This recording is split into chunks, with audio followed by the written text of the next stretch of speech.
Datam lisan yafqahu qauli.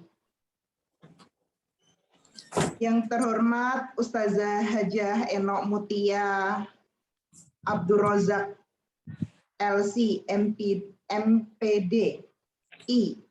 Afwan kalau salah menyebutkan gelar. Yang kami hormati ketua kita dalam pecinta ilmu, komunitas pecinta ilmu, Uhti Sinagawa Febrianti, dan yang kami sayangi semua sahabat-sahabat kita, Soibah Filah dalam komunitas pecinta ilmu.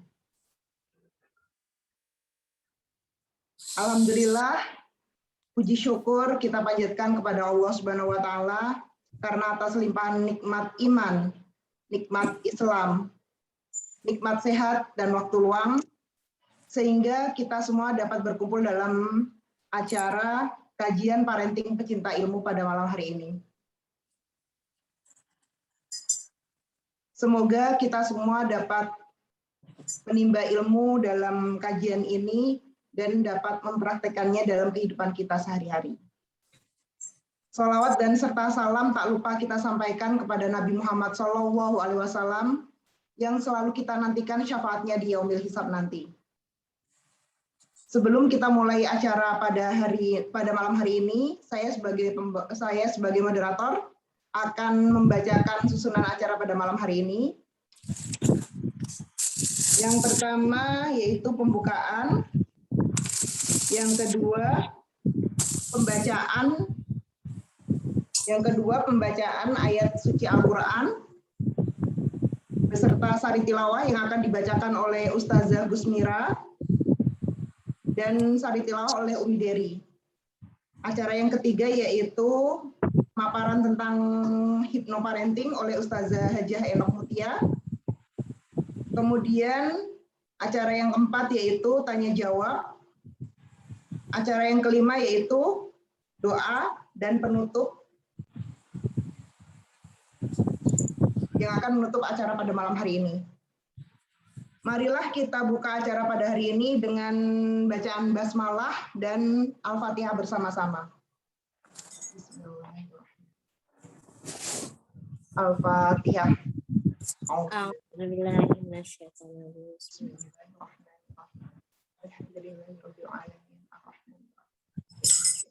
Iyyaka na'budu wa iyyaka nasta'in ihdinas siratal mustaqim siratal ladzina an'amta 'alaihim ghairil maghdubi 'alaihim waladdallin. Acara yang selanjutnya yaitu acara kedua, pembacaan ayat suci Al-Quran yang akan disampaikan oleh Ustazah Gusmira, murabi kita semua dalam tadarus subuh, yang akan membacakan surat At-Taghabun ayat 14 sampai 16 dan sari tilawah oleh Umi Dery, yaitu ketua kelas hadis Ahwat. Kepada beliau kami persilakan. Assalamualaikum warahmatullahi wabarakatuh. Waalaikumsalam warahmatullahi wabarakatuh. A'udzu billahi minasy syaithanir rajim.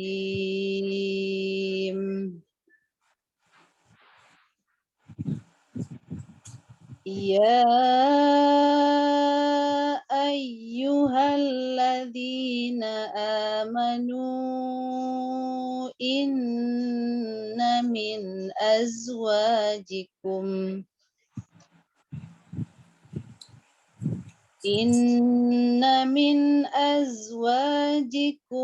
wa auladikum aduwwan lakum fahdharuhum wa in ta'fu wa tasfahu wa taghfiru fa innallaha ghafurur rahim. Innama amwalukum wa auladukum Innama amwalukum wa auladukum fitnah wallahu indahu ajrun azim.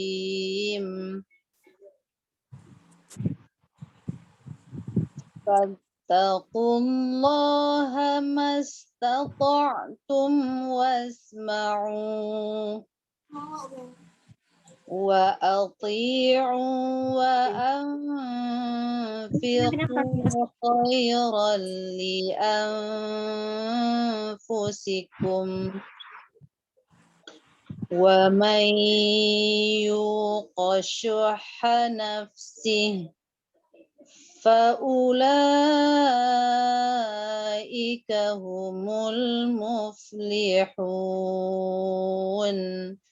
Sadaqallahul azim. Aku berlindung kepada Allah dari godaan setan yang terkutuk. Wahai orang-orang yang beriman, sesungguhnya di antara istri-istrimu dan anak-anakmu ada yang menjadi musuh bagimu.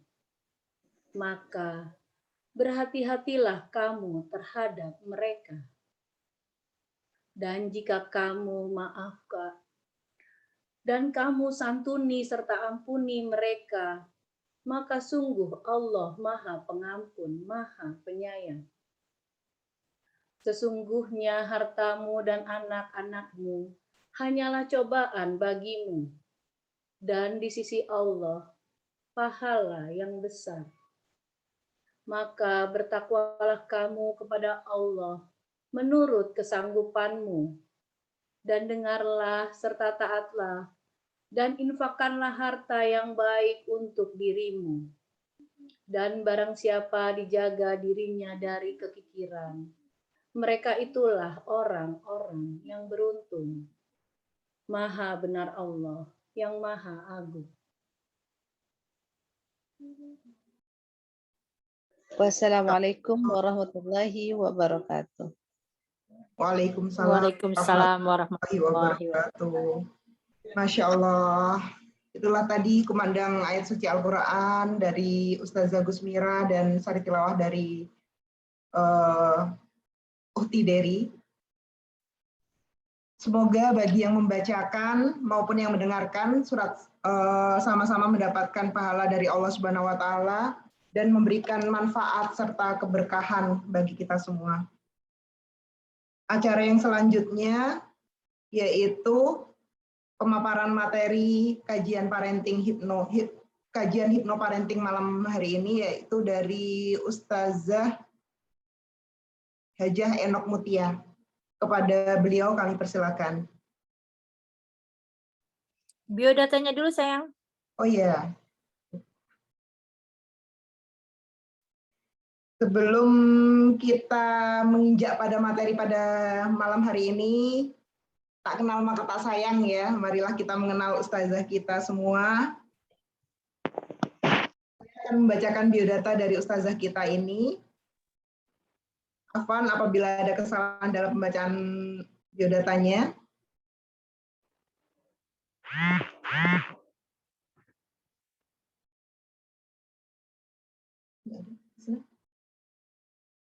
Afwan Utisina. Biodatanya hilang.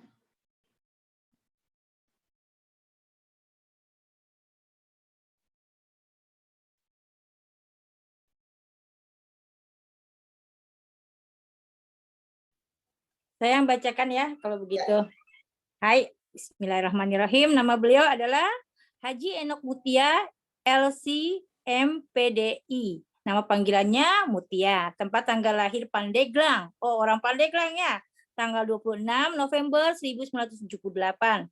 status single parent, aktivitas mengajar, pekerjaan sekarang adalah seorang dosen, Masya Allah. Pendidikan S3.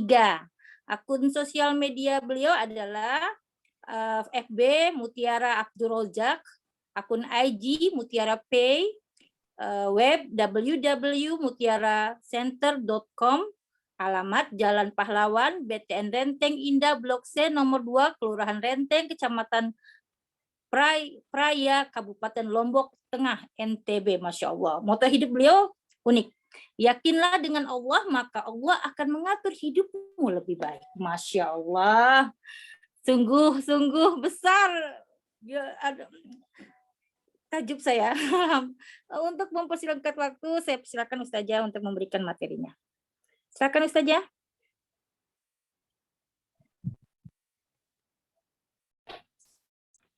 Bismillahirrahmanirrahim. Assalamualaikum warahmatullahi wabarakatuh. Waalaikumsalam warahmatullahi wabarakatuh. Alhamdulillahirabbil alamin, wassalatu wassalamu ala sayyidil mursalin wa ala alihi wa ashabihi ajmain. Amma ba'd. Rabbi shrah li sadri wa yassir li amri wahlul 'uqdatam min lisani yafqahu qawli. Alhamdulillah, saya sangat bersyukur sekali pada malam hari ini bisa membersamai akhwat sekalian dalam komunitas pencinta ilmu, Masya Allah. Ahlu surga, insya Allah. Ini satu kehormatan yang tak terhingga untuk saya, orang pelosok.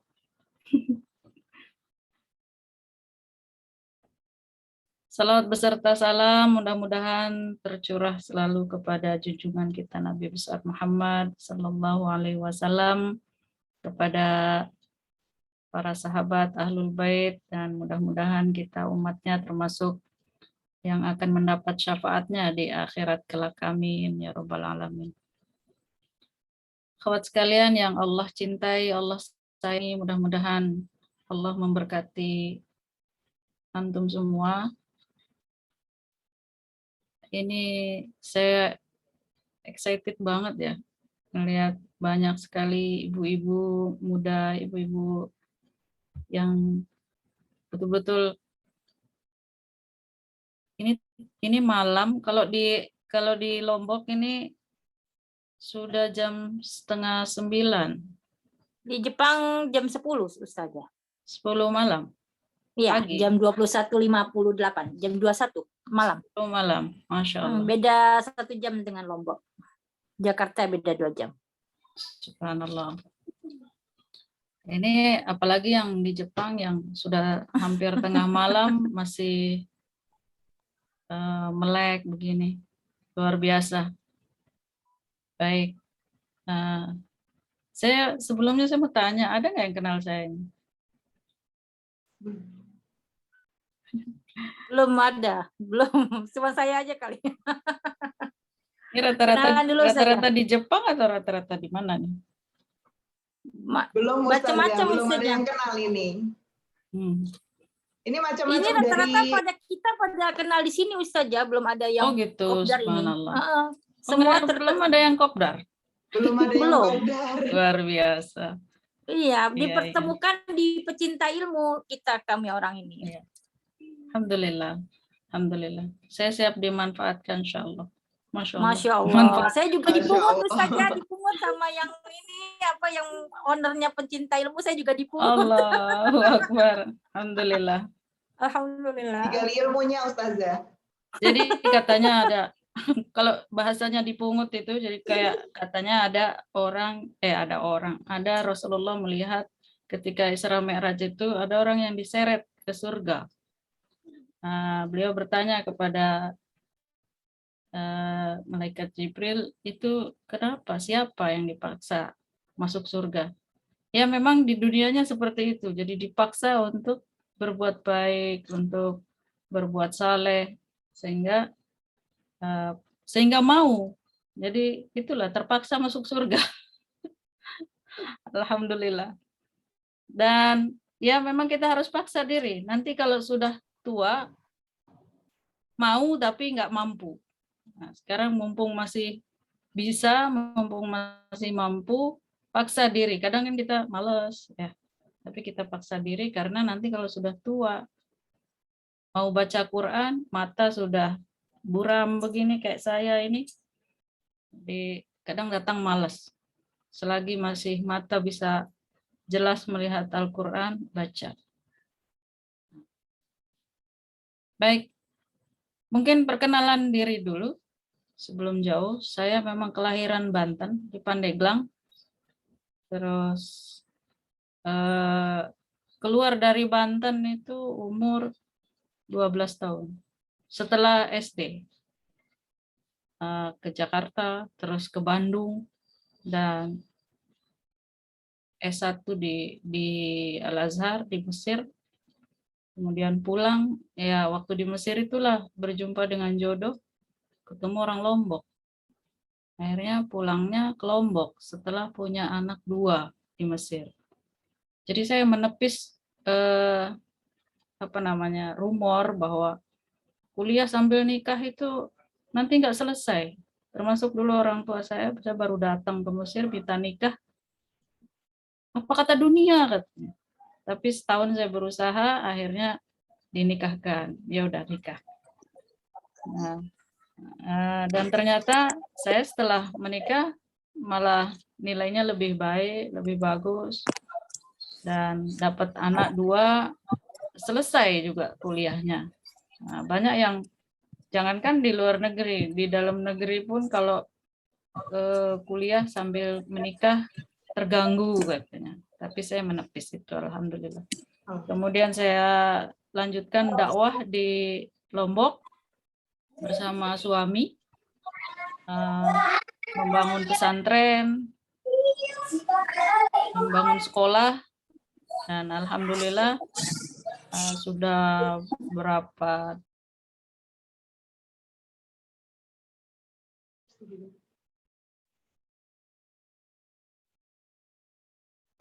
Ke unmute ya?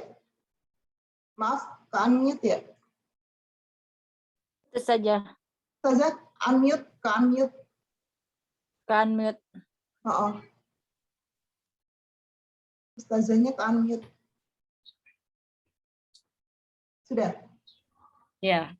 Afwan Ustazah. Saya lanjutkan. Jadi saya mulai pulang dari Mesir setelah S1 itu pulang ke Lombok, kemudian bangun sekolah, bangun pesantren. Sekarang sudah 17 tahun. Tengah saya membangun yayasan itu, saya juga dianugerahi beasiswa S2 ke Surabaya. Alhamdulillah selesai, dan sekarang kembali ke Lombok dan masih menjalani kuliah di UIN Mataram.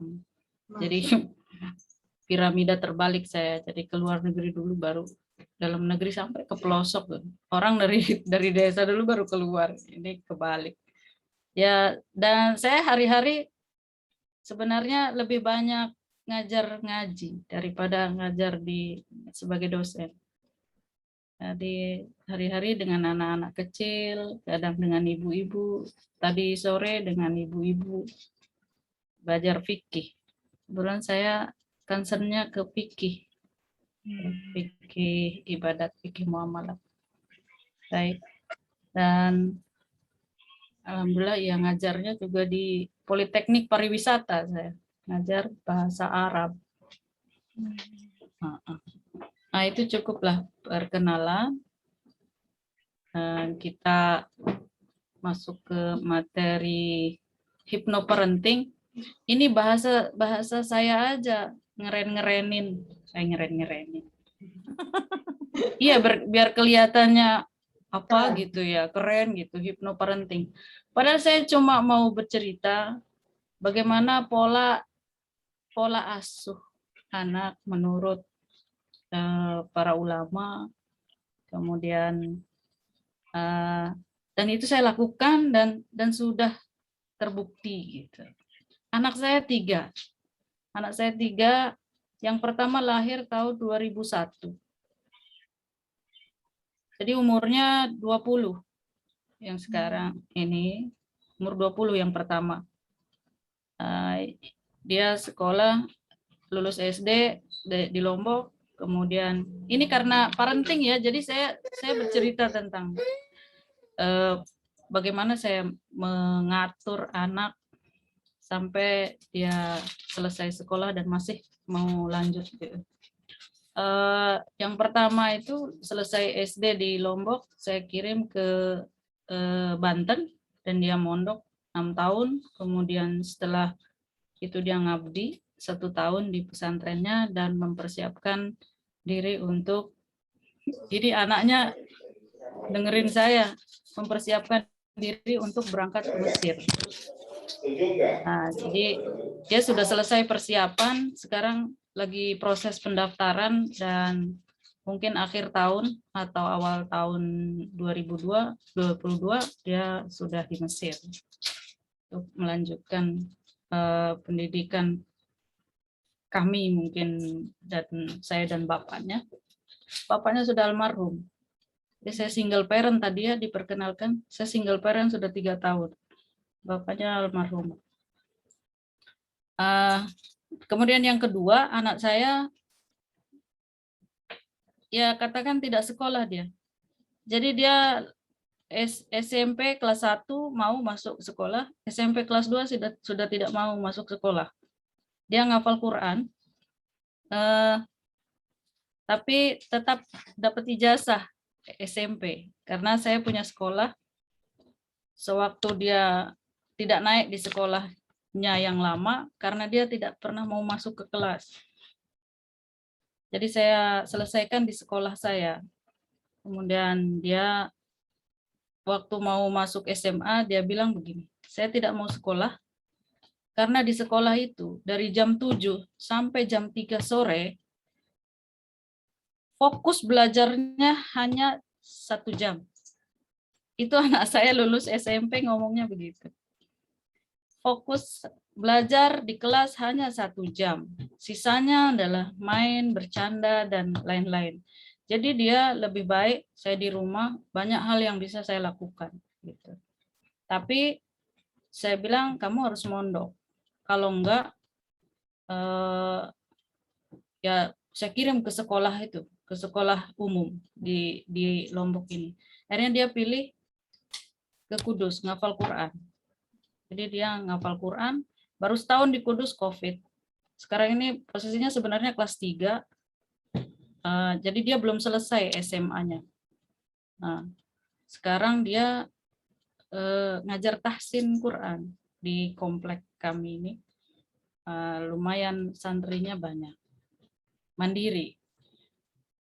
Sekolahnya belum selesai. SMA-nya. Di Kudus di mana Ustazah? Di Kudus di Saya asli Kudus loh. di Rahmatillah. Di apa nama kampungnya saya lupa. Di pesantren Rahmatillah. Pondoknya Kiai siapa? Di situ kan ada banyak Kiai Basir, Kiai. Saya kurang hafal kiainya. Pondok Rahmatillah Gebok. Gebok, ya. Bacanya gebok Ustazah. Oh, Gebok. Iya, gebok. Iya, Gebok. Iya. Gebok. Oh, daerah Gebok, Masya Allah. Hafal Quran di sana, baru 1 tahun COVID, terus pulang. Nah, dia di sini karena di pesantrennya itu sekitarnya itu banyak yang positif COVID. Iya, paling parah kan Kudus ini. Beritanya paling sampai hitam. Ya, bukan merah hitam. lagi, zona hitam ya. Zona hitam. Makanya banyak teman-temannya walinya itu tidak mau mengembalikan teman-temannya Noval ini, anak saya ini ke Kudus. Ya dia ikutan. Akhirnya dia masih di sini, diminta untuk jadi imam, mengajar tahsin, ya udah jalani saja. Adapun nanti bagaimana sekolahnya, saya memang titipkan ijazahnya itu di sekolah aliyah. Nanti dia bisa menyelesaikan di situ, insya Allah. Nah, dan yang ketiga di Pondok Tahfiz juga di sini di Mataram, di Lombok maksudnya, di Lombok Timur. kelas 3 SMP. Jadi 3 anak saya. Nah, kita sering menemukan banyak orang tua yang kerepotan mendidik anak. Misal dari anak yang kecil saja yang masih umur balita atau bawah 5 tahun ya, bawah 7 tahun itu sering tantrum atau sering ngamuk. Itu masalah ibu-ibu itu.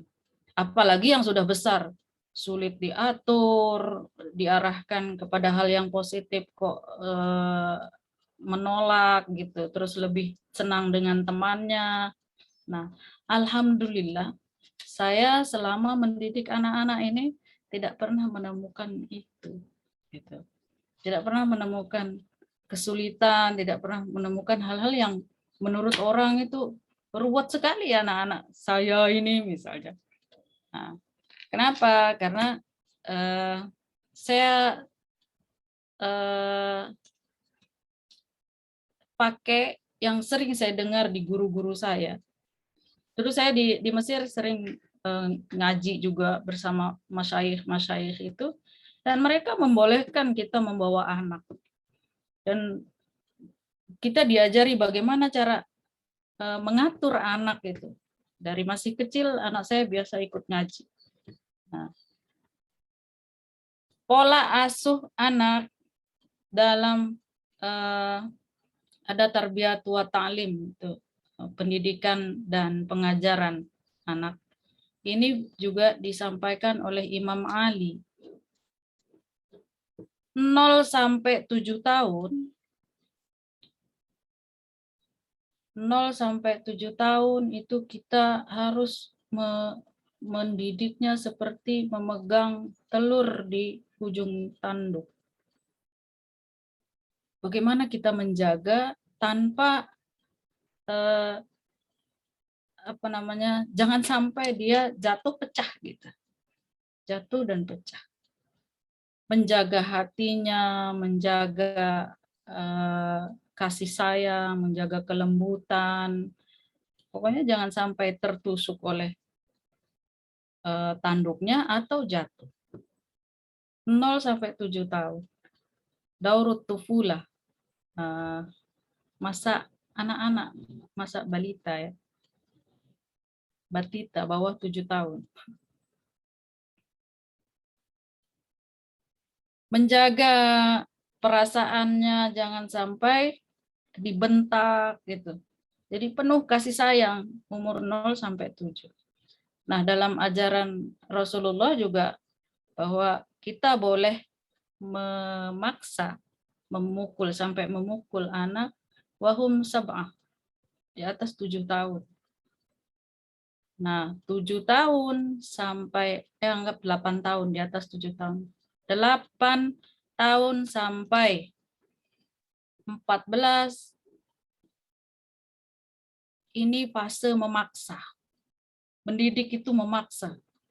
Ditegasi dengan tegas. Nah, jangan ada toleransi. Kalau di masa ini kita selalu toleransi, tidak membangunkan anak karena kasihan.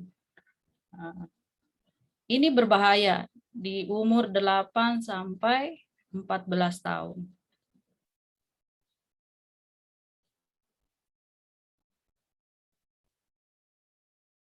Makanya anak saya ini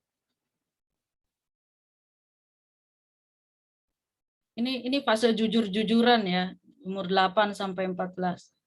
Jadi dulu masih kecil-kecil SD. Ada tukang es misalnya lewat depan rumah. Mama, ada tukang es mau beli, minta uang. Saya bilang, es itu misalnya dia sedang pilek atau memang saya sedang tidak mengizinkan dia untuk minum es. Saya bilang, Mama tidak punya uang. Begitu tukang sayur lewat, saya panggil tukang sayur dan saya mengeluarkan dompet dengan banyak uang. beli ini beli itu. Dia protes. Mama tadi bilangnya nggak ada uang, sekarang ada uangnya di dompet banyak. Nah, saya panggil, sini duduk. Ini di dompet mama betul banyak uang. Ini sebenarnya banyak keperluan kita. Ini untuk listrik, ini untuk sepatu adik, ini untuk bayar sekolah, ini untuk ini gitu. Kalau untuk beli es itu nanti kalau ada sisa uang. Nah, dengan cara seperti itu kita buka diri kita dengan anak jujur di umur 8 sampai 14 ini, maka anak itu lebih mengerti daripada orang dewasa. Mereka lebih cepat paham, lebih cepat merekam daripada orang dewasa. Betul. Kalau saya bawa mereka ke minimarket, sebelum berangkat ke minimarket, itu saya katakan, adik boleh ikut, tetapi di sana kalau mau beli mainan, adik hanya boleh beli yang harganya 12.000. Nah, dia oke, misalnya saya mau ikut. Nyampe di minimarket, dia akan mencari mainan seharga 12.000. Kalau lebih, mereka akan merayu. Mama please, 2.000 aja. Oke, boleh lebih. Tapi uang jajan adik besok berkurang 2.000. Oke lah, kalau sudah mau mainannya pasti dia mau. Oke lah. Nah, jadi cara-cara seperti ini harus tegas. Kalau kita di umur 8 sampai 14 ini misalnya mengarahkan anak itu untuk ke pondok tahfiz atau ke sekolah otomotif misalnya. Ini kan SMP nih ya, usia SMP. Maka saat itu kita harus menggunakan power kita sebagai ibu, sebagai orang tua, sebagai bapak. Power kita saat itu di umur 14, dia harus mau tidak mau, harus nurut mama. Usahakan jangan sering kasihan sama anak. Saya kalau anak saya nangis, misalnya permennya diambil sama sama kakaknya. Terus dia nangis. Kenapa nangis, Dek?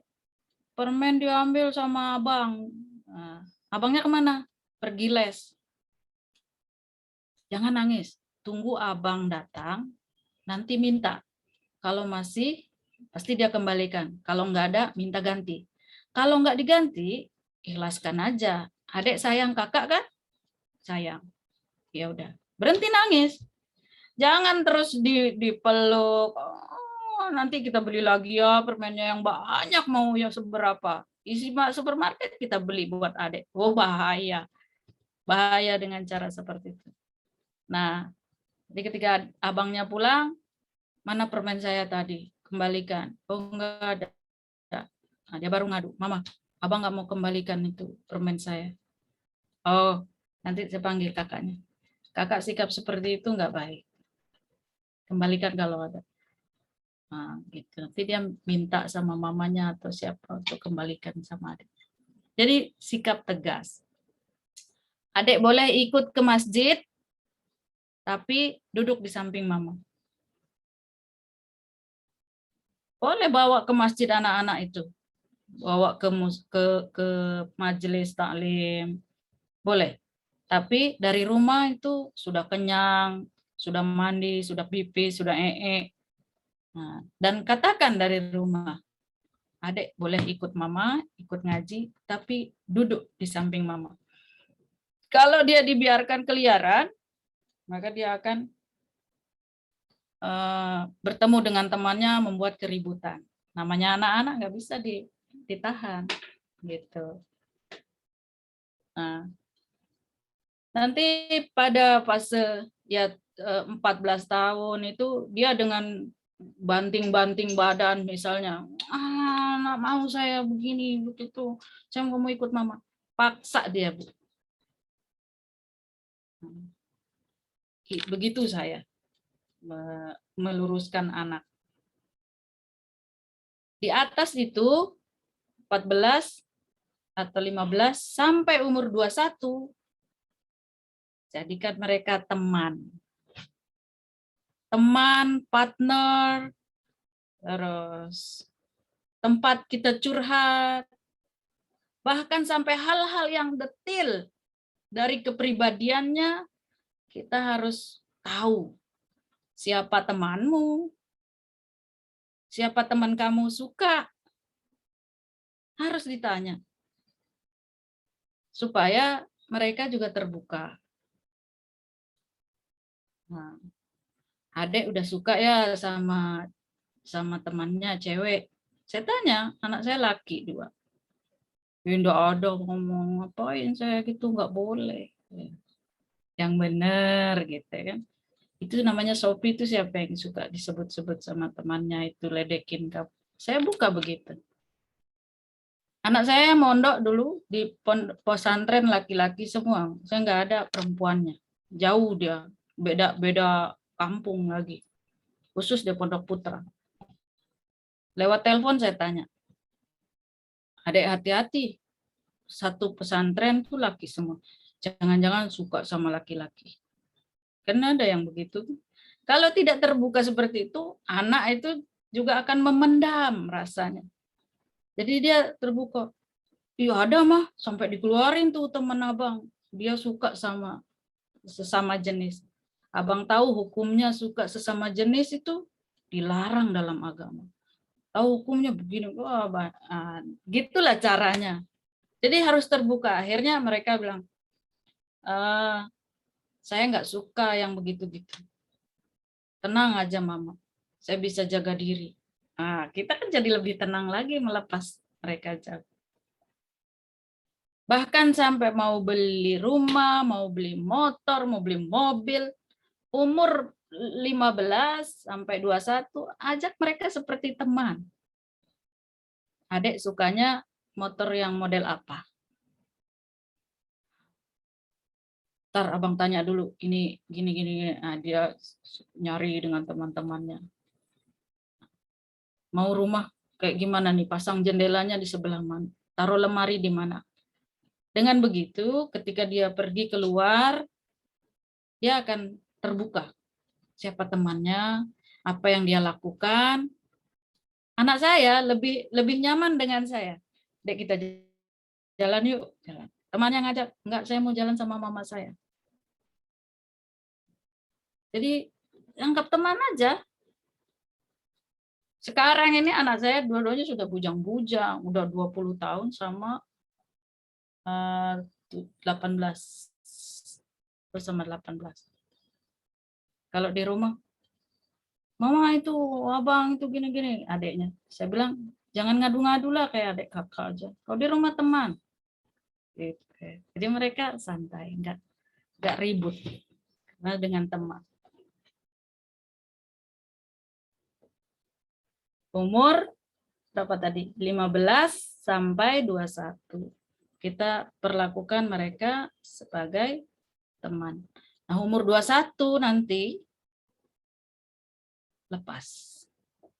Tapi pantau terus arahkan. Kalau sudah polanya seperti ini, udah tenang udah. Biarkan mereka dewasa dengan sendirinya, karena tadi di umur 8 sampai 14 itu hukum agama sudah diterapkan dengan pemaksaan itu. Ngaji. Mereka sudah terbiasa. Awalnya itu kan pembiasaan dulu. Di umur 8 sampai 14 itu memang harus dipaksa. Nah, di umur di atas itu 15, 16 sampai 21 seterusnya, kita ngingetin sholat itu nggak pakai otot. Tapi di umur 8 sampai 14 itu pukul-pukul, cubit-cubit gitu kalau nyuruh sholat. Setelah itu tinggal, bang sholat, yuk. Gitu. Hasan, uy, yuk. Dulu saya bebaskan mereka pakai laptop. Saya beri mereka pakai handphone itu umur yang tetap di rumah itu setelah lulus SD, baru saya belikan HP.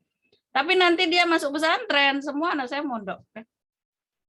Kalau di pesantren nggak bisa pegang HP. Baru beli lagi setelah lulus mondok. Ini kakaknya yang paling besar lulus mondok baru punya HP pribadi. Alhamdulillah, ya saya tidak menyombongkan pesantrennya. Pesantren insya Allah alternatif terbaik pendidikan anak-anak. Nah, kita masuk ke hipnoparenting ini, kapan dilakukan? Tidak semua pola asuh yang tadi fase-fase itu pakai hipnoparenting. Hipnoparenting itu ya di umur 7 sampai 14 itu. Bagaimana kita mensupport, mensugesti anak-anak kita itu dalam hal positif, seperti kita hipnotis mereka. Nah itulah, anak saya ini waktu lulus SD ditanya, mau sekolah lanjut di mana? Mau pesantren. Pesantren mana? Di Jawa. Titik pokoknya. Dari kelas 5 SD, kapan adik pesantren? Kapan adik pesantren? Nah, mereka sudah bertanya sendiri. Kenapa? Karena saya sudah hipnotis dia dari kecil. Saya ini orang pesantren. Nah, ibu misalnya ada yang di kedokteran, ada yang di pertanian mungkin. Begitu. Dari kecil sudah kita hipnotis. Dulu mama di pesantren, nak. Pesantren tuh begini-begini. Saya bukakan pondok gontor, pondok ini, pondok itu. Sehingga yang masuk di otaknya itu pesantren, pesantren, pesantren. Seolah-olah menurut dia bahwa kalau tidak di pesantren itu tidak keren. Nah, karena saya hipnotis dia begitu. Sholat, sholat, sholat. Kalau tidak sholat itu tidak keren. Nah, pakai jadi dari kecil kan, itu cara hipnotis kita dengan bahasa-bahasa yang positif, dengan support yang positif, sehingga terbiasa. Artinya menghipnotis itu bukan sekali celing, enggak juga. Nah, itu hipnotis yang di TV-TV itu hipnotis apa? Kalau hipnoparenting mendidik dengan hipnotis itu ya, bahkan saya tadi kirimkan apa namanya PowerPoint itu mah menghipnotis anak, bahkan dari mencari jodoh yang baik, bibit bebet bobotnya harus baik, makanannya harus baik, cara menikahnya harus baik, supaya ketika kita menyampaikan sesuatu itu anak itu langsung yes, karena di sininya baik, pribadinya baik, bibitnya baik, darahnya baik. Nah kalau berharap baik tapi yang dimasukkan makanan haram kan susah, kita mau ngomong 1000 kali belum bisa nempel. Nah, itu pun termasuk menghipnotis. Mungkin ada adik-adik yang belum menikah, menciptakan rumah tangga. Hah? Ada? Oh, Salah. Iya, menciptakan rumah tangga yang baik itu dari mulai mau mencari jodoh. Harus baik semuanya. Ya, alhamdulillah saya sudah melakukan ini semua sampai sekarang. Ini anak yang paling besar umur 20 siap berangkat ke Mesir, siap mengikuti arahan mama, tapi dia juga punya apa namanya planning sendiri. Gitu. Tetap bebas kok mereka, bebas berpikir, bebas berekspresi, bebas. Apalagi yang nomor 2, paling tidak bisa dikekang. cara berpikirnya gitu loh. Oke, sampai sini saja. Berapa menit tuh? Mau 1 jam saya bilang, waduh, mau ngomong sendiri. Masih ada waktu loh Ustazah. Ya 15 nanti kan menit. ya, Untuk kita bertanya-tanya. tok-tak aja. Oke. Ya situ sampai situ dulu, nanti baru. Mau dibagi berapa termin pertanyaannya Ustazah? Ya, asal jangan sampai subuh aja. Berarti nanti setiap pertanyaan langsung dijawab atau kita kumpulkan 3 pertanyaan dulu? Nggak mesti saya yang jawab. Kalau ada Waduh. pertanyaan, yang lain boleh jawab. Baik, berarti kita tektok aja ya Ustazah ini berarti ya. Baik, dipersilakan untuk Sohibah semua. Apabila ada pertanyaan, bisa raise hand atau menuliskan di kolom chat. Ada yang mau bertanya tentang hipnoparenting? Kalau tidak, saya nih yang merebut kesempatan untuk bertanya duluan. Silakan. Tidak ada? Saya mau bertanya dulu. Oke, ada. Masya Allah, Ustazah kita mau bertanya. Ustazah Gusmira mau bertanya. Baik. Iya, ini kesempatan bagus ini buat nanya sama pakarnya. Assalamualaikum Ustazah Mutia. Waalaikumsalam warahmatullahi wabarakatuh. Alhamdulillahirrabbilalamin, menarik sekali tadi paparan dari Ustazah. Kebetulan saya juga punya anak lanang, kebetulan sekarang udah kelas 2 SMA. Nah, jadi yang Ustazah bilang tadi itu untuk sebagai teman, nah itu istilahnya gimana ya Ustazah ya? Mungkin secara kedekatan, apa ya, kita mulainya dari ini aja dulu deh.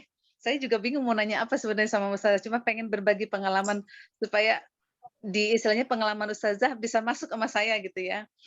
Masalah umur ya, masalah umur anak-anak dari 8 tahun sampai 14 tahun. Kata Ustazah tadi, anak tuh harus dipaksa. Ya istilahnya kita harus menunjukkan power kita sebagai orang tua untuk memasukkan dia seperti pelajaran agama apa segala macam. Alhamdulillah udah saya jalanin.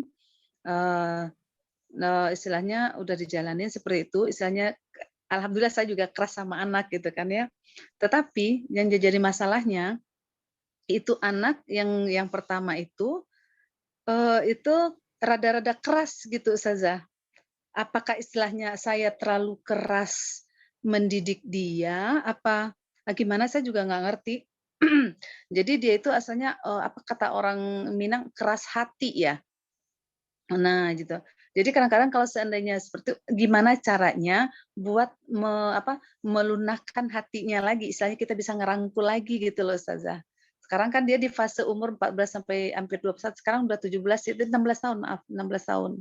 Nah, jadi saya pengen juga nih, kayak Ustazah bilang tadi, saya pengen juga anak saya, anak lanang, sebagai teman saya gitu loh. Cuma saya takutnya salah, karena istilahnya saya masih megang, ini anak harus begini nih, harus begini nih, nah gitu. Mohon pencerahannya Ustazah, biar menjadikan anak-anak itu sebagai teman buat kita. Gitu. Itu saja pertanyaannya. Kayaknya persoalan kita sama ya. Baik, mau langsung dijawab nih sama Ustazah Mutia. Mungkin yang lain mau jawab dulu. Waduh, ilmu kita kayaknya masih sedikit Ustazah. Banyak yang harus ditimba ilmunya dari Ustazah Mutia nih. Ya. Saya juga mau nambahin Ustazah, boleh Ustazah. Saya juga punya anak sama kayak Ustazah Gusmira gitu ya, umurnya ya 16 gitu, SMA kelas 2 juga.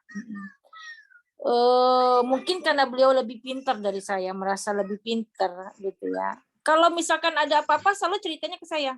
Selalu ceritanya mama ini. Tapi kalau misalkan kalau melawan juga ke saya gitu. Ke bapaknya malah nggak pernah melawan. Kalau ke saya melawan gitu, misalnya, mama kan nggak tahu apa-apa gitu kan, misalnya, emangnya mama ngerti ini, kan mama orang Indonesia bilang gitu kan. Pokoknya saya dilawan gitu. Tapi kalau lagi ada maunya pasti ke saya gitu. pasti ke saya gitu. Terus kalau misalkan mau belajar masak, mau belajar apa, dia nurut banget gitu. Tapi kalau misalkan sayanya yang agak kurang mengerti, dia tuh langsung, saya kan begini mama, saya nih tahu nggak mama, mama tahu nggak kalau saya nih mau jadi dokter apa, pokoknya ngomongnya setinggi dia gitu. Iya, saya sebagai itu ngikutin polanya beliau gitu kan. Ya cuman ya begitu, kadang suka kesebel juga gitu kalau lagi melawannya saya gitu. Gitu saja. Gimana caranya supaya anak itu ya Kenta, Shinagawa Kenta namanya. Supaya anak itu tapi memang kalau untuk keaktifan udah agak sedikit kurang aktif gitu. Maksudnya kalau dulu kan wah gitulah aktif gitulah istilahnya kan. Kalau sekarang udah agak bisa berpikir, tidak terlampau ini semuanya selalu curhat gitu tentang pacar, tentang apa gitu. Emang punya pacar, saya bilang gitu. Ada yang mau gitu. Siapa namanya gitu. Saya lihat HP-nya, Nimah gitu. Emang udah pernah ketemu belum? Cinta monyet kali ya Ustazah ya. Ya gitulah, sama kayak Ustazah Ira gitu persoalannya gitu Ustazah. Berbagi ilmu saja, silakan. Silakan Ustazah Mutia. Baik. Sebenarnya sudah Ustazah siapa yang pakai pecinta ilmu? Ustazah Shinagawa Febrianti. Akunnya doang, akun Zoom-nya doang. Iya, Ustazah. akun pecinta ilmu ini. Aduh. Iya, Luar namanya biasa. Shinagawa, ini cuma pakai akunnya doang Ini Ustazah. ketua umum pecinta ilmu Ustazah. Ustazah Wawa. Masya Allah, sudah Ustazah. bagus caranya itu. Cuman mungkin ada hal-hal yang kita sinkronkan dengan Ustazah Gusmira. Yang pertama, kita memang harus ikut menyelam betul dengan dunianya mereka itu. Jadi saya selalu mencari tahu apa sih yang sedang ngetren di anak-anak ini gitu. Jadi hal-hal yang mereka senangi, baik dari TikTok kadang mereka nyeletuk dengan temannya, itu mesti saya tanya, apaan sih bang? Kadang tiba-tiba gini, mereka berdua misalnya, ibu-ibu, akhirnya mereka ketawa. Saya nggak tahu ada apa kok nyebut ibu-ibu itu langsung mereka berdua ketawa. Ternyata ada video yang mereka tonton, video horor, tiba-tiba enggak, di tempat sepi tiba-tiba ada ibu-ibu lewat, terus ibu-ibu itu hilang. Nah, bahasa ibu-ibu bikin mereka ketawa, ternyata video itu, dan itu tenar, banyak yang nonton, selalu setiap ada di TikTok atau apa, ibu-ibu semua pada ketawa. Jadi saya, oh itu yang lagi ngetren. Terus bahasa-bahasa alay itu saya ikuti. Bahasanya mereka, mohon maaf ya, saya kalau di grup chatnya dengan anak-anak itu lu gua gitu. Mohon maaf ini. Saya bilang boleh kita di sini, nggak apa-apa. Tapi nanti kalau ada tamu hati-hati. Mereka ketawa. Saya single parent. Terus saya bilang, mau nggak kasih papa baru? Terus kenalin dulu sama kita, dia bisa nggak gila kayak kita, gitu bahasanya. Ini mereka bahasa seperti itu, akhirnya artinya sudah sangat terbuka sekali dengan saya. Nah, itu yang pertama. Jadi menyelam betul dengan dunianya anak-anak, tetapi kita ada batasan. Saya kadang begini, bangunin mereka itu pakai handuk ya, saya gebot gitu. Tiba-tiba mereka bangunin saya pakai handuk gitu, dia gebot gitu kan, nganggap teman. Ingat, ini mamamu. Dia maaf. Nah, sekali waktu tidak apa-apa, nggak apa-apa, langsung saya peluk gitu, nggak apa-apa. Itu umur 14 memang begitu, 14, 15. Ada gaya menolak juga. Itu yang pertama. Jadi menyelam betul dengan dunianya anak-anak. Yang kedua,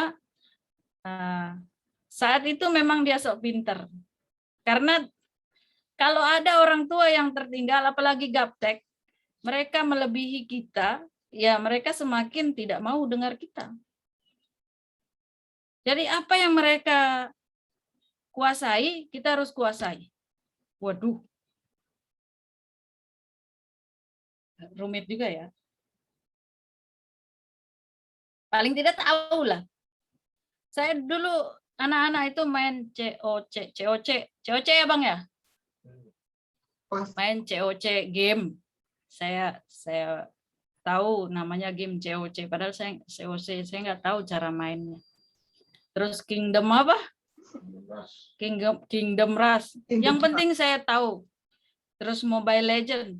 Yang penting saya tahu. Bagaimana mereka berkomplotan dengan teman-temannya gitu dalam game itu. Saya tahu tekniknya, tapi saya nggak pernah main. Saya nggak tahu caranya. Jadi kadang pura-pura bego juga nggak apa-apa supaya mereka terbuka. Ajarin mama dong yang.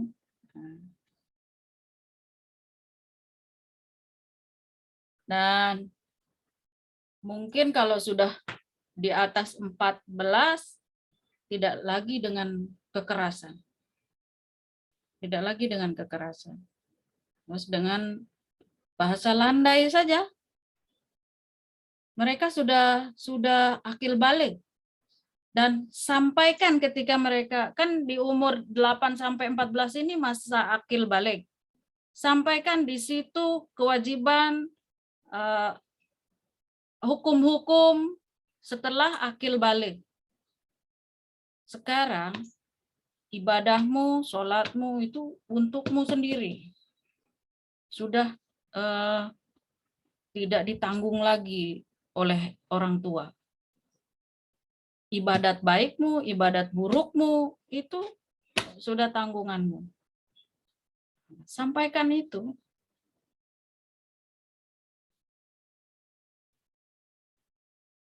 Dua tuh ya. Menyelam betul dengan dunia mereka, kemudian ya pelajari apa semua yang mereka dunianya mereka itu, dan kadang-kadang kita harus pura-pura di bawah mereka. Mereka paling pintar, paling jago, tapi usahakan kita supaya tahu. Yang ketiga pastinya kitanya memang harus lebih pandai dalam hal lain yang dia tidak bisa. Hal agama ini anak-anak ini mesti kurang dari kita. Karena mereka itu baru lahir dan kita sudah belajar dari lebih dulu. Kalau masalah teknologi, mesti mereka paling dulu. Cari sesuatu yang mereka tidak bisa ngelak. Ada kelebihan kita.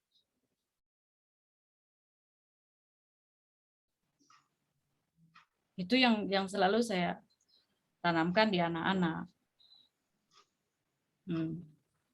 Silakan yang lain coba tambahkan. Mungkin pengalaman. Maaf, Ustazah. Ya. Kalau yang mungkin ya secara untuk menjadikan teman, mungkin ini tadi ya yang Ustazah paparin. Ini alhamdulillah, insya Allah nanti saya juga akan belajar menyelamin anak-anak lanang sama anak perempuan saya. Terus satu lagi masalah karakter itu, Ustazah. Misalkan ya yang saya bilang tadi, apakah saya terlalu keras sama mereka di waktu umur mereka 7 atau di bawah 7 lah ya istilahnya dulu, keras sama mereka. Jadi karakter mereka tuh agak keras, Ustazah. Nah, jadi bagaimana caranya buat ini istilahnya karakter keras ini supaya jangan terlalu keras apa gimana gitu loh. Istilahnya apa ya? Mungkin juga sih kalau seandainya masalah keras, mungkin dari sayanya juga karakternya karakter keras ya. Jadi misalnya didik anak keras gitu misalnya. Jadi terbentuklah karakter anak yang keras. Nah, jadi setelah kita belajar nih, saya pribadi setelah belajar dapat ilmu lah 1, 2, 3 sama anak tuh mendidik anak tuh seperti yang diajarkan sama Rasulullah. Nah, saya tidak mempraktekkan seperti itu, Ustazah. Jadi istilahnya karakter keras nih udah terbentuk terlebih dahulu kepada anak saya. Nah, gitu loh. Jadi ini cara memperbaikinya gimana nih, Ustazah? Memperbaiki karakter yang keras itu tadi gitu loh. Sementara ini kan udah terlanjur nih ibarat kata ya. Nah, jadi istilahnya buat ke depannya, buat saya pribadi, bagaimana caranya nih karakter yang udah terbentuk ini supaya nih ke depannya tidak menjadi keras gitu loh. Bagaimana Ustazah? Saya jadi istilahnya masih nyari cara gitu loh. Mohon Ustazah. Mohon banget istilahnya pencerahannya dari Ustazah nih. Keras itu kan nggak mesti negatif ya? Maksudnya Ustazah? Iya, keras itu keras apanya? Nah, ya. Ini Ustazah dulu, ini istilahnya mungkin kesalahan saya juga. Saya tuh emang suka dulu sebelum dapat ilmu lah ya. Jadi kita itu membesarkan anak tuh tidak berdasarkan ilmu, tapi istilahnya mengajarkan anak itu, mendidik anak itu dengan apa yang terjadi di masa lalu kita. Ya, jadi saya akuin, saya ngajarin anak, mendidik anak itu waktu pas umur-umur dia umur-umur emas, tidak dengan ilmu Ustazah, dengan istilahnya apa yang saya dapat dulu pas waktu saya kecil. Bukan masalah Nah, itunya, masalah sekarang ini kerasnya anak itu seperti apa maksudnya? mau dia sendiri gitu loh, mau dia sendiri. Enggak, yang kalau tahu Ustazah bilang tadi, istilahnya nggak nurut sama kita aja gitu kan, istilahnya mau dia A, kita maunya B, nah gitu Ya. loh. Ya. Ini pengen saya copy, tapi saya nggak sulit nemu ini. Ini karena ada pertanyaan ini. Jadi saya ada amalan ini. Nah, Ini itu kalau dia. sudah, ya, kalau sudah ke sini arahnya, saya pernah merasa salah masukkan anak ke pesantren sains. Saya ini punya pesantren tahfiz dan agama ya, fokus ke agama. Sekarang itu kan ada pesantren-pesantren itu, ada pesantren sains, ada pesantren pertanian, macam-macam gitu kan. Nah, pas saya masukkan anak dengan semangat dan dia juga semangat, tahu pesantren itu pesantren sains yang ikut olimpiade gitu. Padahal anak saya nggak suka biologi, nggak suka, apalagi kimia nggak suka. Akhirnya dia larinya ke olahraga. Nah, jadi setiap ada habis event-event apa gitu, kelas meeting kayak apa, dia bawanya juaranya juara basket, juara tim basket kabupaten, mewakili ke provinsi. Sampai kakek saya bingung, kamu ini di pesantren kan untuk menuntut ilmu agama, kenapa kok jadi hadiahnya basket terus pialanya basket? Kapan kamu jadi juara azan, juara baca kitab kuning gitu? Saya merasa salah masukkan anak ke pesantren sains ini. Saya konsultasi dengan kiai saya, Ustadz saya mau pindahkan anak saya salah masukkan. Jangan, kamu pikir dia main basket itu tidak sedang belajar tingkat tinggi. Oh, saya bingung kan. Kamu mau dia menguasai manajemen pondok kan? Manajemen bagaimana menggantikan orang tuanya sebagai tuan guru, sebagai ustazah. Dia itu sudah sedang mempelajari yang kamu inginkan. Maksudnya bagaimana? Orang yang menuntut ilmu dengan duduk membaca jadi ilmuwan itu sudah pasti.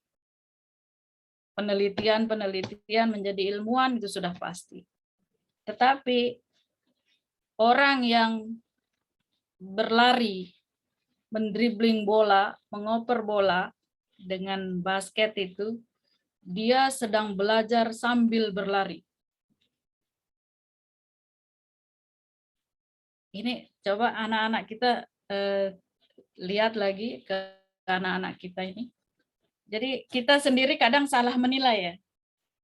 kadang salah menilai. Menurut saya salah itu. Kenapa dia mau belajar manajemen pondok, kitab kuning dan lain-lain? Kenapa masuknya pondok sains, terus dia hobinya main basket? Nah, kiai saya begitu. Dia sedang belajar manajemen sambil berlari. Dengan mengoper bola, itu berpikir sambil berlari. Bagaimana memasukkan bola ini ke dalam keranjang sambil berlari. Kalau orang ilmuwan itu sambil duduk dia berpikir. Ini saya ungkapkan kasus saya ini, maksudnya supaya kita juga jangan terlalu memaksakan anak terhadap apa yang kita inginkan. Terkadang kita nggak tahu apa di balik yang sedang dipelajari anak itu. Nah, akhirnya kiai saya menyampaikan itu dan saya sepakat. Ternyata betul. Oke, tetapi barengi ini dengan amalan kamu. Kalau anakmu pengen bisa memperdalam agama, nurut sama orang tua, dan disiplin. Artinya lurus. Oh iya. Nah ini saya PR ini. Nanti saya temukan lagi. Ini Chat saya berkali-kali. boleh saja nanti saya share. Ya. Ada grupnya ya? Ya, ada grupnya saja. Grupnya ada. Siap. Oke. Jadi ada sholat 2 rakaat. Dalam setiap rakaat apa yang dibaca, kemudian doanya apa? Itu ayat Quran yang semuanya ada kaitannya dengan pendidikan anak. Jadi kalau sudah cara manual kita sudah salah, ingin meluruskan itu sulit sekali, maka ada tangan-tangan Allah yang akan merubah itu. Ditunggu sekali itu Ustazah amalannya. Yap. Sama. Yap. Saya juga kasusnya sama. Saya punya anak 3. Anak yang pertama alhamdulillah masih mendengarkan ya kalau orang tua mengarahkan gitu. Anak yang kedua nih yang agak-agak kaku dan keras gitu. Siap. Iya sampai sama padahal perasaan juga untuk pola pengasuhan sama gitu. Pola pengasuhan sama, nutrisinya, gizinya, perlakuan, bahasa sama. Ya. Tapi antara anak pertama dan kedua ini kenapa hasilnya beda gitu. Dan bagaimana cara meluruskannya seperti itu. Padahal saya sendiri guru. Dulu sempat mengajar, sekarang sudah resign ya. Dulu sempat mengajar di salah satu pondok di Jekulo Kudus, di pondoknya Kiai Basir itu. Itu juga banyak menemukan kasus-kasus seperti itu sih. Banyak menemukan kasus di anak-anak yang maksudnya yang jauh dari keluarga, ada yang dari Irian Jaya, ada yang dari Sulawesi, Sumatera, Kalimantan. Dan saya mau sharing nih sama Ustazah nih, mau menanyakan tentang hal ini nih. Kan ada juga anak itu di depan gurunya dan di depan orang tua itu berbeda. Karakter, sikap dan sebagainya itu berbeda gitu. Kadang orang tuanya seperti ini, ngomongnya anak ini seperti ini, tapi ternyata di kondisi di sekolah apa di pondok gitu beda lagi seperti ini gitu. Tapi saya dulu sih bukan guru di pondoknya, tapi saya lebih ke madrasah aliyahnya di situ. Dan ternyata kadang ada perbedaan nih antara sikap, karakter dan tingkah laku anak di rumah sama di sekolah gitu. Bagaimana cara mengatasinya itu, Ustazah?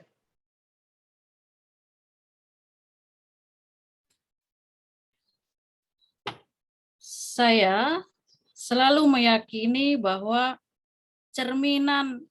bahwa anak itu adalah cerminan orang tuanya. Jadi dia meniru semua yang dilakukan orang tua. Kalau tiba-tiba anak berbeda dia di depan dan di belakang kita, atau di depan kita beda, di depan gurunya beda, ada dua hal. Yang pertama, dia menemukan sesuatu yang beda dari orang tuanya.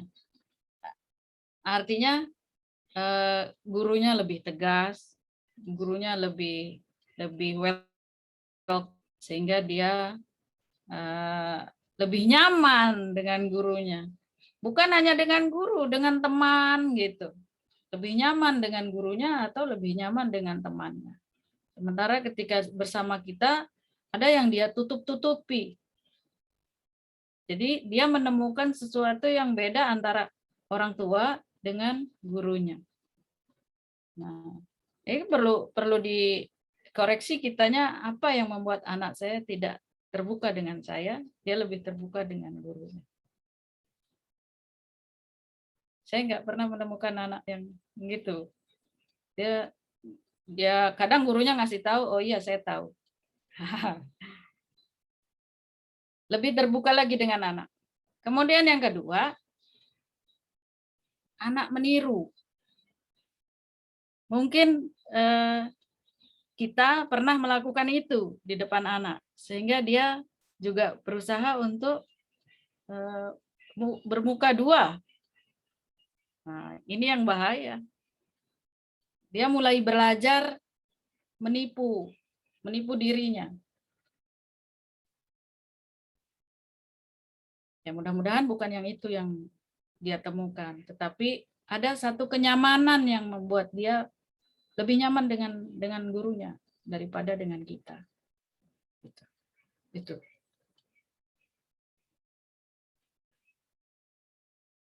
Silakan. Iya sih Ustazah, kadang Tapi ketika ya bagaimana? iya, anak saya juga gitu Ustazah. Anak saya malah kalau misalkan di sekolahannya beliau tuh pendiam, beda kalau di rumah. Kalau di rumah wah, pokoknya apa juga ngomong, pokoknya ngomong gitu, pokoknya ini nih mama di sekolahan nih kayak gini, mama tahu nggak kayak gini, ngomong gitu. Tapi kalau di sekolahan pendiam. Shikaristeru, kalau shikaristeru kata kalau orang Jepang tuh shikaristeru mandiri gitu loh. Tapi kalau di rumah manja. Kayaknya kayak ini kok anak saya begini sih. Kalau di luar kok kayaknya semua pada si Kenta mah baik ya, ini di rumah mah grecep gitu. Kalau orang di luar kayak orang baik gitu Ustazah. Itu bagus gak apa gimana, saya bingung gitu. Malah anak saya kalau di luaran kayaknya kayak gimana gitu. Apa kayak saya gitu. Kalau saya juga kalau di rumah kan tapi kalau di luaran kan jaga image kan. Diam kan. Apa kayak saya gitu. Dia kan nanya sendiri, jawab sendiri tuh. Berarti itu niru ya Ustazah ya. Berarti iya benar, berarti niru ya di rumahnya sebagai model berarti. Lah iya, jadinya betul ya. Iya betul. Mamanya begitu, jadi anaknya begitu. Sudah bagus itu. Berarti sudah ketahuan akarnya ya. Akarnya ya, itu Ustazah. Jadi ada juga yang karakter anak itu ketika di rumah itu ya maksudnya ada yang ditutupin di rumah gitu. Tapi saya kan waktu jadi guru itu saya berusaha menjadi sahabatnya. Kadang sebagainya tadi ada batasannya. Tapi suatu ketika ada batasannya, harus ditegasin. Saya ini gurumu loh gitu. Tapi ada waktu itu yang bikin Facebook saya, yang ngajarin saya sosial media dan sebagainya itu malah murid-murid saya gitu. Benar-benar memang terus diajarin seperti ini, jadi saya mengenal dunia mereka gitu. Kadang mereka lebih terbuka kepada saya daripada kepada orang tuanya gitu. Cuman ya memang ada saatnya ketika tiba-tiba ngelunjak ya, dalam bahasa Jawa ngelunjak gitu ya. Terus ini aku ini gurumu loh gitu. Jadi harus seperti ini ya. Memang seperti itu sih. Cuman saya juga masih bingung masalah ini nih Ustazah, untuk bedanya hipnosis sama hipnotis itu seperti apa. Terus kan ada juga ada yang tidak boleh bilang tidak atau kata-kata negatif pada anak ya. Tapi kadang kan kita tanpa sadar kepleset bilang tidak, jangan itu. Apakah boleh seperti itu gitu. Dan kadang ketika kita sebagai guru gini, tapi ketika kita jadi guru anak sendiri di rumah itu juga beda lagi kasusnya nanti. Seperti itu, Ustazah. Iya. Jadi maaf, jadi banyak curhat nih. iya, metode hipnosis atau hipnotis yang banyak kita baca. Mungkin sebelum masuk ke sini kan sudah pada baca tuh. Apa itu hipnosis. Sama saja sebenarnya. Hipnotis itu ya prakteknya menghipnotis orang. Tapi hipnosis itu kan sebenarnya dewa tidur itu. Jadi sebentar, ngeblank. Oh ya tadi. Apa betul dalam metode hipnosis atau hypnoparenting itu tidak boleh mengatakan tidak, jangan, perkataan negatif. Ya betul. Betul, hindari itu. Misalnya jangan pegang pisau nanti tertusuk. Nanti tertusuknya itu kan belakangan. Jangannya itu terekam lebih dulu. Nah, tetapi yang saya sampaikan tadi itu secara luas menghipnotis diri, menghipnotis anak itu secara luas lagi. Tidak hanya kalau itu kan misalnya ingin membangunkan anak malam-malam disuruh tidur, kita menghipnotis anak dengan bahasa, yuk bobo dek besok kita bangun subuh.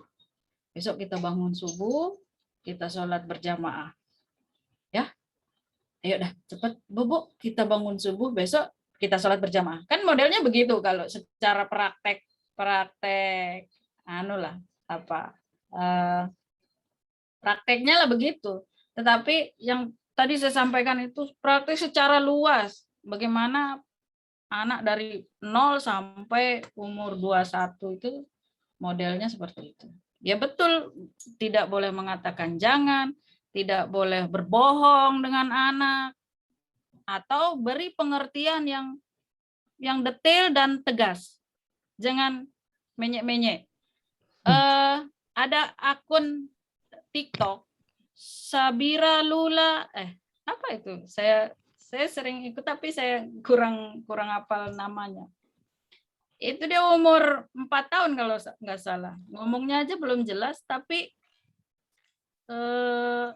bahasanya itu dewasa gitu. Nah, seperti itu menghipnotis anak. Kita nggak boleh ikut-ikutan. Anak siapa ini? Terus kakaknya bilang, emang mama nggak tahu itu adik anak siapa? Dulu gitu, suami saya gitu, ingin memanjakan adiknya, dia pangku. Tayang anak siapa ini? Papa nggak tahu mah itu anak siapa. Katanya. Jadi itu cara yang salah ternyata. Ya, lanjut. Ada pertanyaan lagi dari Soibah semua? Ada, Ustazah. Raise hand. Ya, Bu Ika. Boleh. Oke, Uti Ika. Oh, Ustazah, tadi kan Usti Sarah. Tadi kan Usti Sarah mengatakan apa itu antara di rumah sama di sekolahan itu beda ya. Saya juga menemukan kasus seperti itu. Alhamdulillah, tapi bukan anak saya. Maksudnya dia itu selalu berbohong demi kebaikannya.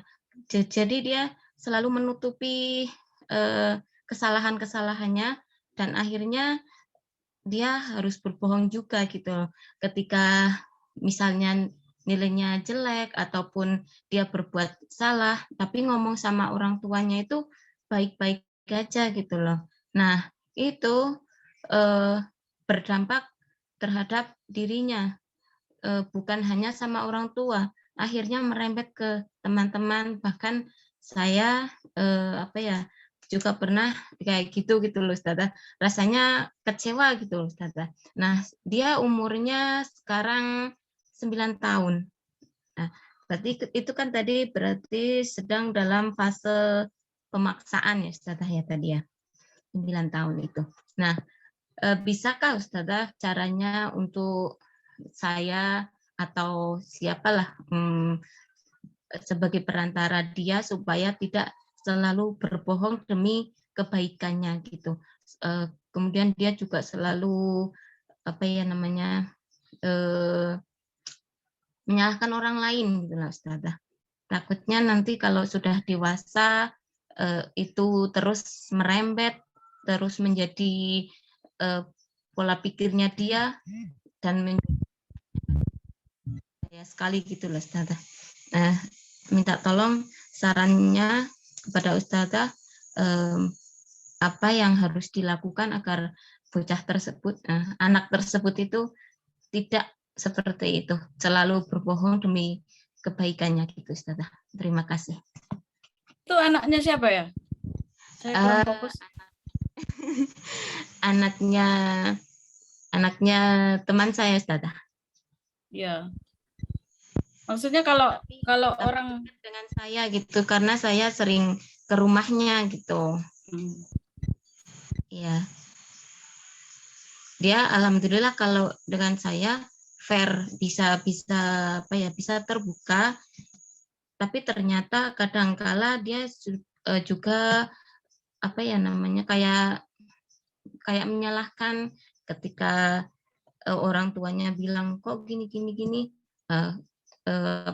kadang saya pernah satu kali mendengar gitulah, itu kok menyalahkan saya gitu loh, padahal saya tidak melakukan itu gitu. Saya kok jadi apa ya, saya kayak kasihan lah sama anaknya itu, kok gitu dia gitu loh.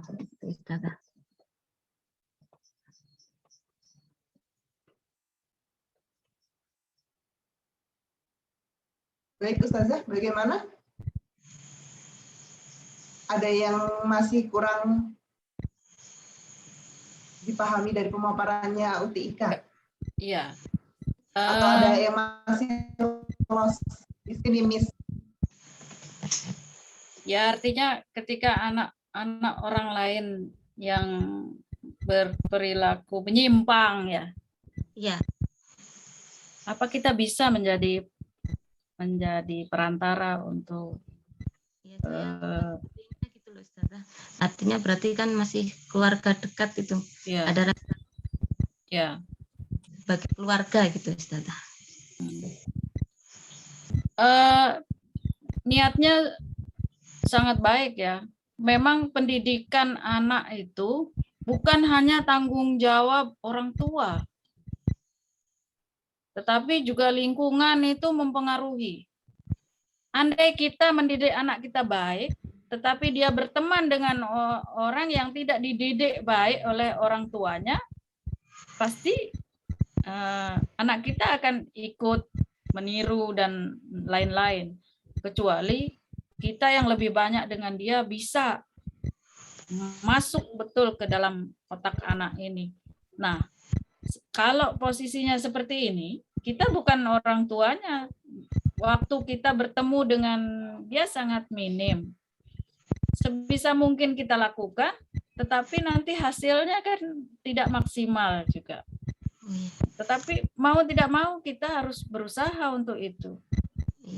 Nah, kira-kira ya, andai dia bisa selalu dengan Mbak Ika, nah itu bisa lebih baik, bisa terus dihipnotis. Itulah dihipnotis itu. Dihipnotis itu memberikan sugesti positif secara terus-menerus. Bahkan ketika dia nyaman, tenang, kita nampak dia sedang tenang, maka kita ajak dia bicara baik-baik. Kan gitu. Itu metode hipnotis itu. Bagusnya sebelum tidur ya Ustazah, ya katanya. Enggak mesti juga. Enggak mesti juga. Pokoknya lagi kenyang, lagi senang hatinya, lagi bahagia, terus push gitu. Saat itu dia merekam dengan baik. Tapi kalau lagi pikirannya galau, banyak yang dipikirkan, sulit masuk. ajak dia relaksasi. Gaya relaksasi. Mengosongkan pikirannya. Anak kecil bagaimana mengosongkan pikirannya? Kasih permen kali ya. Waktu-waktu yang tepat dan caranya gimana itu Ustazah? Saat dia tenang. Kita nggak tahu saat dia tenang kapan. Nah, misalnya lagi main HP, dia nggak bisa diajak ngomong. Gimana kita punya cara supaya dia itu tertarik dengan kita? Kita ngomong itu jelas, tegas, menarik. Baru dia akan, oh, apa itu? Kapan saja, tetapi supaya otaknya itu baru kita bicara. Dan itu tidak semua orang bisa teknik itu ya. Teknik mempengaruhi orang itu kan sulit ya. Coba dengan bismillah. Bismillah ya Allah, saya mohon bantuannya. Ya, berusaha, insya Allah. Tapi itu tanggung jawab Mbak Ika. Mbak Ika yang menyadari itu tanggung jawab. Sebaiknya dikomunikasikan kepada orang tuanya tidak itu Ustazah? Ya jelas harus bicara juga dengan orang tuanya. Jangan sampai nanti salah persepsi orang tuanya ketika melihat anaknya dekat terus dengan kita, terus kira nanti ngajarkan yang enggak. Kalau bisa Mbak Ika, ajak temannya, jangan dia sendiri. Misalnya dia ada teman dekatnya, ajak. Seolah-olah mau belajar apa gitu. Tapi saat itu kita ngobrol dengan dia banyak. Oh iya. Juga alhamdulillah kadang ke rumah saya gitu. Sama bersamaan sama dia. Itu cocok gitu. kalau ada temannya, dia juga ngerasa nyaman. Ada yang seumuran, teman main. Kalau dulu saya biasanya ke sahabatnya ya Ustazah, sahabatnya, terus sama ke kesukaannya, misalnya dia kesukaannya di bidang apa gitu, mancingnya di situ sih, seperti itu ya Ustazah? Iya, bisa jadi begitu, dengan sahabatnya, dengan hobinya, pokoknya yang bisa bikin dia fokus ke kita, ya itu. Baik, tafadhol. Baik, ada pertanyaan yang lain lagi dari Sohibah yang lain? Insyaallah, sama-sama. Silakan raise hand. Mungkin kalau sudah tidak ada bisa dicukupkan Uti, udah malam juga di Lombok, di Jakarta, di Jepang. Jepang juga udah. Nggak apa-apa, santai. Ya sebenarnya sih banyak banget yang pengen ditanyakan ya sebenarnya. Gitu. Iya. Ya, benar-benar. Nanti ingetin saya itu tadi ya. Cara-caranya tadi lebih itu. Iya. Sama amalannya tadi Ustazah, ditunggu sekali itu amalannya. Ya. Siap. Baik Ustazah, sebelum kita akhiri, mohon penutupnya dipimpin oleh Ustazah Mutia. Doa dulu. Bismillahirrahmanirrahim. Ini untuk menutup perjumpaan kita.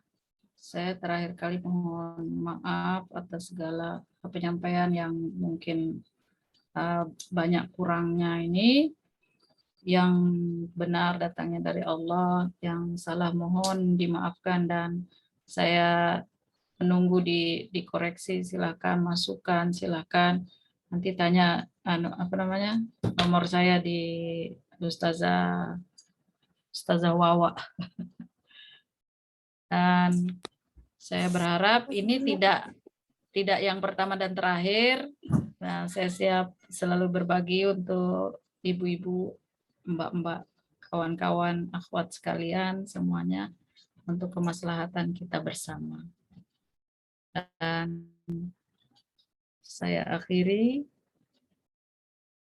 doanya masing-masing aja ya. Nggak dipimpin oleh Ustazah nih. Kalau doanya dipimpin oleh Ustazah. Bismillahirrahmanirrahim. Ya.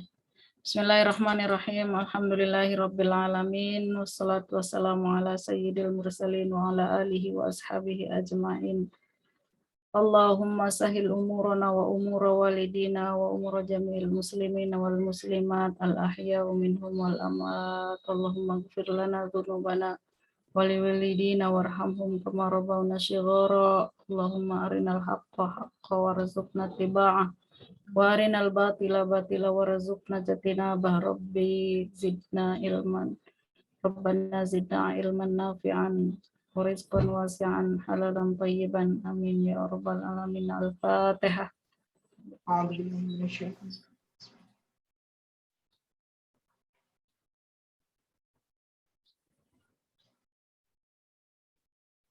Amin.